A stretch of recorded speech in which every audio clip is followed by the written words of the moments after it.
j'étais obsédée par Michael Scofield, je regardais mon mec, je me disais pourquoi tu t'es pas au moins un petit tatouage, quelque chose tu pourrais te faire tatouer le réseau de canalisation de l'immeuble, un truc. Ah, moi j'aime bien Nantes, la ville en règle générale, moi ça m'a appris plein de trucs. Moi Nantes ça m'a appris notamment à me méfier. Voilà, quand je me présente, on pense que j'ai des parents avocats, que j'ai fait 10 ans de solfège et d'équitation. Hein. Sauf que j'ai grandi en HLM, mes parents tenaient une friterie et j'ai fait du foot. On savait pas qu'il y avait autant de... Ouais, que ça y avait un engouement pareil ici, quoi. Mais je pense que c'est un peu partout pareil en ce moment. C'est vrai que j'ai l'habitude de regarder le Jamel Comedy Club à la télé.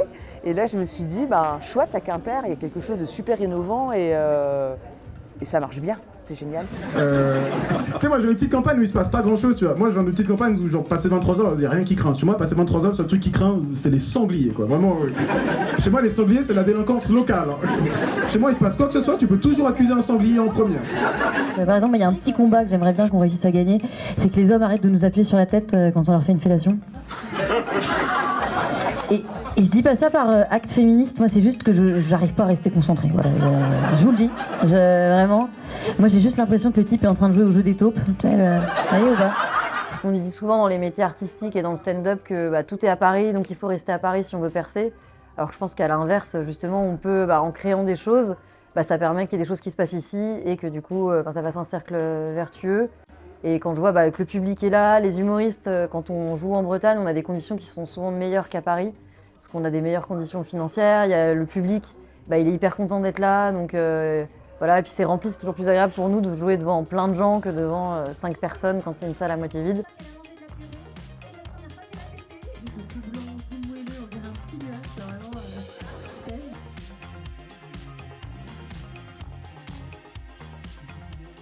Après, si ça fonctionne, c'est aussi qu'il n'y avait pas d'offre, ça n'existait pas avant, donc les gens aiment bien découvrir ça et tout, donc on va essayer de développer ça et on s'est aperçu très vite que il fallait aller chercher aussi, effectivement d'avoir un nouveau phénomène à Quimper, il y avait des contraintes où il y avait des défauts, des faiblesses, c'est qu'il n'y avait pas de stand-upper.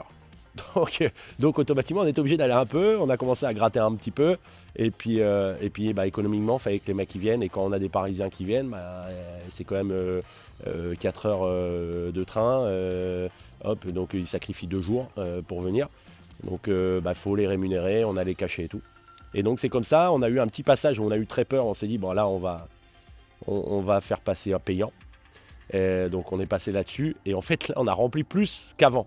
Fait une grève de la faim, vous avez vu ce truc-là? Les écureuils qui s'attachent aux arbres. Même là, ils ont défendu des bassines, je sais pas si vous avez vu, la formation de bassines. Ils ont eu les 6 étoiles GTA, vraiment. Il y avait Darmanin sur leur côte, quoi. À retravailler cette blague. Allez, on avance, c'est pas grave. Désolé mon Eric, on est là pour le boulot.